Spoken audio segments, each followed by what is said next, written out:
I call my suspension illegal and unjust, and I hope that the courts will do justice. It's unfortunate that Justice Egwato recused himself on the 25th of March 2025. He did mention that he was recused because of the petitions that the Senate President wrote against him. But then I also got to know, like I said, allegedly, that he was also threatened, because that's what usually happens. And I respect his decision, but I pray that the next judge, who is Justice Binta Nyako, actually will be strong enough to stand against any threats. Because at the end of the day, if the bad people keep winning, that means the entire country will suffer and our democracy suffers. So we need courageous people to strengthen the institutions who are supposed to be independent anyways. I look forward to getting back to the Senate so that I could resume my functions as a senator duly elected by my people. But if perchance I am not recalled on time, I will still continue carrying out my activities. Tomorrow we're going to commence the reconstruction of 3 primary healthcare centers in Kogi Central, and we have a lot of other activities on. We also have some empowerment programs that will be coming up this week here. It doesn't stop me from doing my work, even if it means I have to work extra hard, since I'm out of office temporarily, to make my people feel the good impact of democracy. But I pray that Nigerians across, even beyond Kogi Central, will be able to continuously lend their voices, because an injustice to me is an injustice to everyone. We all see what is happening to Governor Fubara himself, whereby he's suspended for 6 months as well, against the backdrop, against the Constitution. I did mention that the Nigerian Constitution does not allow the suspension of elected officers.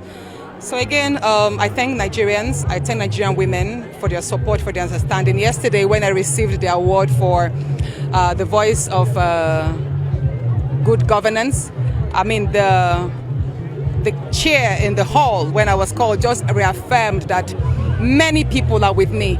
Many women across Nigeria are with me in this fight for justice on the sexual harassment part, because many women are actually facing this ill, but they cannot just speak up.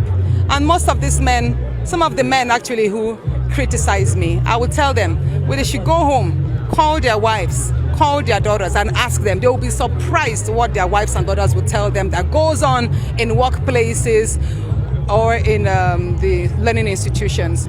So generally, I want to appreciate Nigerians. I want to appreciate the international community, the many international organizations that have lent voices and wrote statements. I want to appreciate Auntie Obi Esekwesili, Kadraya Ahmed, and many others who have, irrespective of their regions or their states, they found a purpose in what I'm doing, and have stood by me through thick and thin. And again, I'm going to call on INEC, and I'm going to call on the police and the DSS. Hey, these are institutions that are meant to safeguard and strengthen Nigeria's ecosystem with regards to the good governance. So it's about time that they find courage to desist from being manipulated by the powerful people, especially those who have so much to throw around. It's about time they resist this temptation so that they'll be able to serve ordinary citizens. I mean, if I myself, being a senator, can be subjected to so much attacks in just the span of 1 month, you can imagine what an ordinary citizen who wants to challenge the illegalities around will face. Do you understand? If I myself, with the support I'm having, with my family support and all that, and my party, I'm still able to face this much attack, imagine what it will happen to an ordinary person. So I think I'll just tell INEC, hey, they should just do what is right. The INEC chairman should not be afraid. He's going to retire soon. This is pretty much his last term. This is the time for him to redeem his image, especially with regards to the conduct of the past elections, as regards to especially what was captured in the several electoral observers' reports. The INEC chairman should do right by this recall. I know it's fraudulent. The signatures were collected, the few signatures amongst the lot were collected by fraud, deceit, and many were just manipulated. So it will be really gruesome to know that such illegality will succeed at this day and age.